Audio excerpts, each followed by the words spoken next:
Bonjour à tous, avec l'aide de Dieu, le Yom Yom du 10e jour du mois de Tishré, le Yom Kippourim, le jour du grand pardon. Tout d'abord, le rabbi nous dit qu'il faut étudier le Chumash du jour. Le Tehillim, donc comme d'habitude, il y a le Tehillim du jour, donc de psaume 55 jusqu'au 59, comme tous les 10e jours du mois.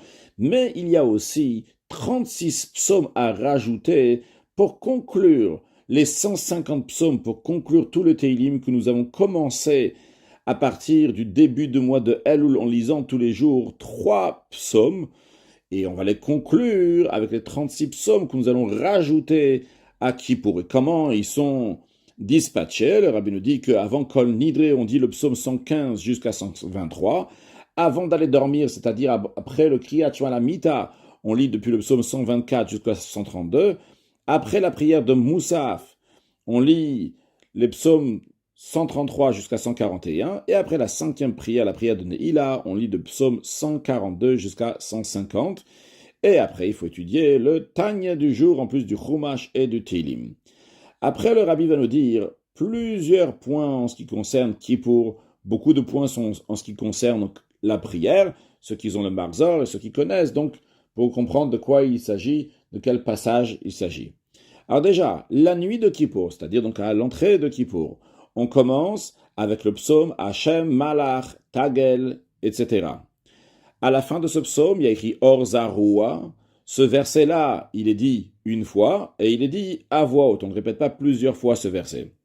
Après, le rabbi nous dit qu'on dit Alda, Takal, etc. 3 fois, et avec une voix qui n'est pas haute, plutôt basse. Et le rabbi ici nous dit 2 choses, en nous disant ça, que premièrement, on commence avec Alda, Takal, et pas avec les mots Bishiva Shelma, Bishiva Shelma, Alda, Tamakom, Alda, Takal. Donc on commence avec Alda, Takal de manière plus précise, Alda, Tamakom, Alda, Takal. C'est-à-dire que dans Shulchan Aruch du Admor HaZaken, il y a écrit que d'abord on dit Bishiva Shelma, Bishiva Shelmata, Alda, Tamakom, Alda, Takal, Anumatirim, les Palim, Avarianim, qu'on permet donc de prier avec toutes sortes de juifs le jour de Kippour, mais l'expression dans Shulchan Aruch du Admor HaZaken, c'est qu'on commence avec les mots Bishiva Shelma, Bishiva Shelmata, dans la yeshiva d'en haut et dans la yeshiva d'en bas. Et le rabbi nous dit que nous, notre coutume est de commencer avec les mots Aldatama comme Aldatakal. Ça, c'est un point que le rabbi nous dit. Deuxième point, donc c'est dit, donc à voix basse, c'est pas dit fort. Encore un point, le rabbi nous dit, en ce qui concerne le poème qui Hineka Chomer, qui a plusieurs bavot, il a plusieurs passages, donc qui Hineka Chomer. Certains répétaient à chaque fois le refrain de qui Hineka Chomer. Le rabbi nous dit qu'on ne répète pas qui n'est Kachomer. On le lit au début et après on continue donc normalement sans répéter ce refrain qui n'est Kachomer. Encore un point, le rabbi nous dit que le Kriyat Shema Mita, il est comme un Shabbat et Yom Tov, c'est-à-dire qu'en général, tous les soirs dans la semaine, on dit Tachanun, on dit donc les confessions dans le Kriyat Shema Mita, mais lorsque c'est Shabbat et Yom Tov, on ne le dit pas. On aurait pu penser que vu que c'est Yom Kippour, et qu'on dit plusieurs fois Tachanun, les confessions dans les prières, on va dire aussi, dans le Kriyat Shema, les confessions, avec Avinu Malkeinu peut-être aussi. Et le rabbi nous dit non, c'est comme Shabbat et Yom Tov, que dans le Kriyat Shema Shalamita, on ne dit pas Tachanun, les confessions. Encore un point. Avant de dire Urtov, le Chaim Tovim comme Neveritecha, donc un passage qui est dit dans la prière pendant Aseret Yom Teshuvah vers la fin de la Mida, eh bien, le jour de Kippour, on dit, avant de dire Urtov, le Chaim Tov comme Neveritecha, écrit pour la vie, tous ceux qui sont en alliance, donc tout le peuple juif, avant de dire ça, on dit Avinu Makenu Zchor Achamecha, notre Père, notre Roi, souviens-toi de ta miséricorde, etc. Et le Chidush il est que bien que dans Shulchan Aruch du Admor HaZaken, il le dit de le lire uniquement dans la prière de Moussaf, mais là, on nous dit que dans toutes les Chazar Atachatz, à chaque fois que le Shaliach Tzibur il va reprendre la Amida, c'est-à-dire la prière de Shacharit, de Moussaf, de Mincha et de Neila, dans toutes ces prières-là, avant de dire Urtov, le Chaim Tov, on va dire Avinu Malkeinu, etc. Encore un point, lorsque Rosh Hashanah, lorsque Kippour tombe un Shabbat, on va quand même dire les Yud Gimel Midotarachamim, les 13 attributs de miséricorde, lorsqu'on ouvre le Sefer Torah. C'est-à-dire que lorsqu'on ouvre le Hechal pour sortir le Sefer Torah les jours de fête, on dit les 13 attributs de miséricorde, et après on dit un Ribono Shel Olam. Maintenant, lorsque la fête elle tombe pendant Shabbat, on ne dit pas les 13 attributs de miséricorde. Et ici, le rabbi nous dit qu'en ce qui concerne Rosh Hashanah et Kippour, même si ça tombe Shabbat, On va dire les 13 attributs de miséricorde, et pas juste qu'on dit les 13 attributs de miséricorde à Rosh Hashanah et Kippour, mais on les dit 3 fois. Encore un point, le rabbi nous dit qu'après la prière de Moussaf, on fait les Teilim. Ce que le rabbi veut nous dire ici, bien que après Moussaf, on ne dit pas Kavé, etc., et allez-nous le Shabéar, ça on va le garder pour après Neila. On aurait pu penser qu'on ne fait pas Teilim aussi après la prière de Moussaf, bien qu'en général, Shabbat, Rosh Chodesh, une fois qu'on a fini la prière, après la prière de Moussaf, c'est-à-dire en semaine après la prière de Shacharit, on fait Teilim, et Shabbat et Rosh Chodesh après la prière de Moussaf, on fait le Teilim donc du jour.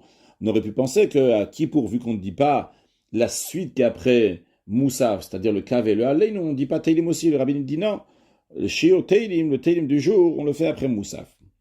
Après, en ce qui concerne Mincha, on sort le Sefer Torah, on dit l'Aftara, le Maftir Yona, donc qui parle donc de l'histoire de Yona.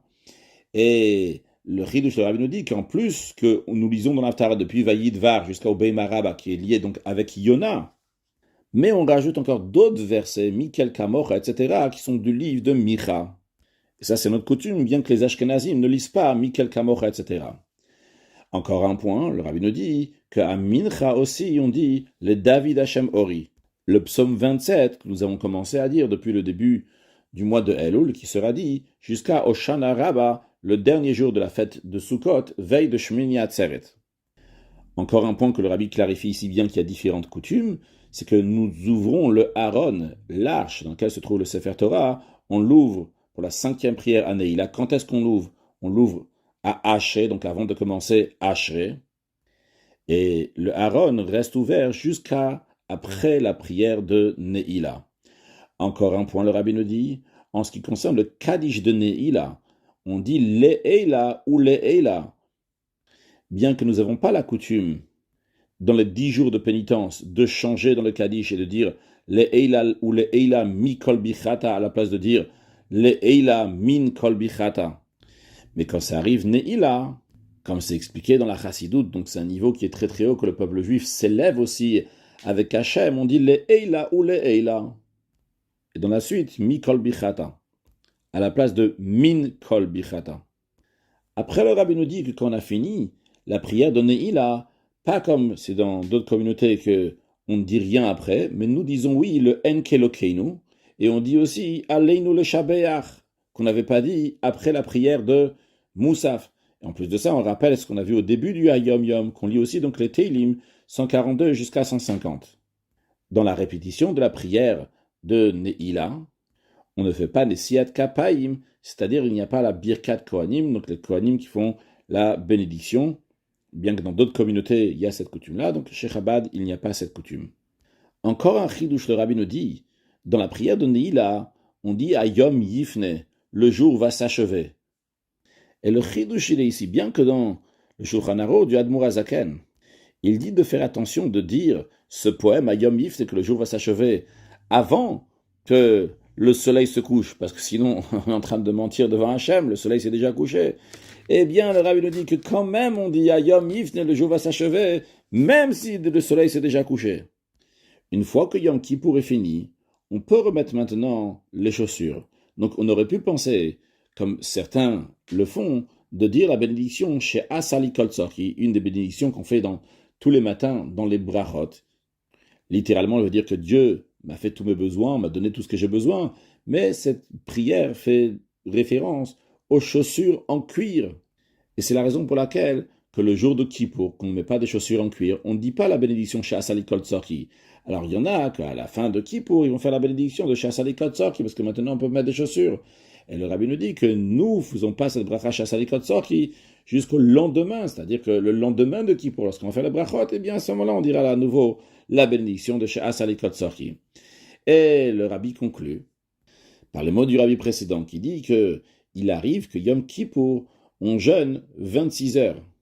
En réalité, c'est pas juste qu'il arrive, c'est kumteis, qu'on jeûne 26 heures, c'est-à-dire qu'on jeûne 25 heures et un peu plus, et c'est considéré comme 26 heures. Ce qu'on veut souligner ici par le 26, parce que le 26, c'est lié avec le Shem Havaye, avec le nom de Yud Kevavke, le tétragramme, le nom de Dieu. Gmar Chatima Tova, un Gut Yom Tov et Mashiach Now.